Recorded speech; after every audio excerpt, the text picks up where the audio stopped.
Dairy farm की दुनिया में ना एक ऐसा मूक आपातकाल है जो सबसे अच्छे और सबसे कीमती पशुओं पर हमला करता है। इसे कहते हैं मिल्क फीवर। ये बीमारी चुपके से आती है, लेकिन इसके जो नतीजे हैं वो बहुत गंभीर हो सकते हैं। तो चलिए आज इसी छुपे हुए खतरे की एक एक परत को खोलते हैं। ये सवाल हर उस डेयरी किसान को परेशान करता है जिसने इसका सामना किया है। जरा सोचिए, एक पशु जो पूरी तरह से स्वस्थ है, जो झुंड की शान है, वो अपने जीवन के सबसे अहम पड़ाव के ठीक बाद अचानक बेबस क्यों हो जाता है? इसके पीछे की वजह आखिर है क्या? तो इस हैरान कर देने वाली पहेली का जवाब एक मेटाबॉलिक बीमारी में छिपा है, जिसे आम भाषा में मिल्क फीवर कहते हैं। आइए इस स्थिति को ठीक से समझते हैं कि आखिर ये है क्या। इसका जो वैज्ञानिक नाम है वो है पार्ट्यूरिएंट पेरिसिस या फिर हाइपोकैल्सीमिया। चलिए इसे थोड़ा तोड़कर समझते हैं। पार्ट्यूरिएंट का मतलब होता है ब्याने से जुड़ा हुआ, और पेरिसिस का मतलब है आंशिक लकवा, और हाइपोकैल्सीमिया, हाइपो मतलब कम, कैल्सीमिया मतलब कैल्शियम, तो इसका सीधा सा मतलब है खून में कैल्शियम की कमी। देखा जाए तो ये नाम ही अपने आप में इस बीमारी की पूरी कहानी बता देता है। तो अगर हम ये सारे भारी भरकम साइंटिफिक शब्द एक तरफ रख दें तो मुद्दे की बात बस इतनी सी है। मिल्क फीवर तब होता है जब किसी पशु के खून में कैल्शियम का लेवल अचानक से खतरनाक हद तक गिर जाता है, और यही अचानक गिरावट उस लाचारी की वजह बनती है जो हम देखते हैं।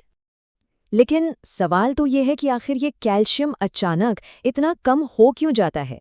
ये कोई इत्तेफाक नहीं है, इसके पीछे एक बहुत ही खास बायोलॉजिकल वजह है। चलिए अब इस कैल्शियम क्राइसिस के पीछे की साइंस को समझते हैं। अब देखिए, ये जो एनोलॉजी है ना, कैल्शियम बैंक अकाउंट, ये पूरी गुत्थी सुलझा देती है। ऐसे सोचिए कि गाय का शरीर एक बैंक है और उस बैंक में कैल्शियम जमा है। अब ब्याने के फौरन बाद पहले दूध यानी खीस या कोलोस्ट्रम बनाने के लिए शरीर को अचानक बहुत सारा कैल्शियम चाहिए होता है। ये डिमांड इतनी बड़ी और इतनी तेजी से आती है कि शरीर अपने बैंक से उतनी तेजी से कैल्शियम निकाल ही नहीं पाता। तो नतीजा क्या होता है? बैंक अकाउंट एक झटके में खाली। तो कौन से पशु इस कैल्शियम संकट के सबसे बड़े शिकार होते हैं? कौन है हाई रिस्क पर? ये टेबल देखिए, बिल्कुल साफ हो जाएगा। पहला है उम्र। जो गायें ज्यादा उम्र की हैं, कई बार ब्याह चुकी हैं, उन्हें अपनी हड्डियों से कैल्शियम निकालने में ज्यादा मुश्किल होती है। फिर आती है नस्ल। जर्सी जैसी ज्यादा दूध देने वाली नस्लों में ये रिस्क नेचुरली ही ज्यादा होता है। और हाँ, अगर किसी गाय को एक बार मिल्क फीवर हो चुका है तो उसे दोबारा होने का खतरा बहुत ज्यादा बढ़ जाता है। ठीक है, तो अब हमें पता है कि खतरा किसे है। अब अगला और शायद सबसे जरूरी कदम वो है वार्निंग साइंस को पहचानना। देखिए, मिल्क फीवर धीरे धीरे बढ़ता है, और अगर शुरुआती संकेतों को पकड़ लिया तो सच में ये जीवन और मृत्यु के बीच का फर्क साबित हो सकता है। मिल्क फीवर ना आमतौर पर 3 स्टेज में आगे बढ़ता है। स्टेज 1 में पशु बस थोड़ा अजीब सा लगेगा, थोड़ा बेचैन, लड़खड़ा कर चलेगा, शायद उसकी मांसपेशियों में हल्की कंपी भी हो। इसके बाद आता है स्टेज 2। इसमें गाय नीचे तो बैठ जाती है पर उठ नहीं पाती, और अक्सर अपनी गर्दन को एक खास एस शेप में अपनी तरफ मोड़ लेती है। ये एक बहुत बड़ा और क्लासिक साइन है। और फिर आता है फाइनल स्टेज, सबसे खतरनाक। इसमें पशु अपनी करवट पर लेट जाता है, बेहोश हो जाता है और कोमा में चला जाता है। एक बात बिल्कुल गांठ बांध लीजिए, जैसे ही ये लक्षण दिखने शुरू होना, समझ जाइए कि घड़ी की सुई बहुत तेजी से घूम रही है। ये वो सिचुएशन नहीं है कि चलो इंतजार करते हैं, देखते हैं। बिल्कुल नहीं, ये एक मेडिकल इमरजेंसी है जिस पर फौरन एक्शन लेना होता है। तो जब ऐसी इमरजेंसी आ ही जाए तो करना क्या है? अच्छी खबर यह है कि मिल्क फीवर का इलाज है, ये ट्रीटेबल है। लेकिन हाँ, ये सच में समय के खिलाफ एक दौड़ है। इलाज का सिद्धांत तो बहुत सीधा है, शरीर में कैल्शियम की कमी को पूरा करो, सिंपल।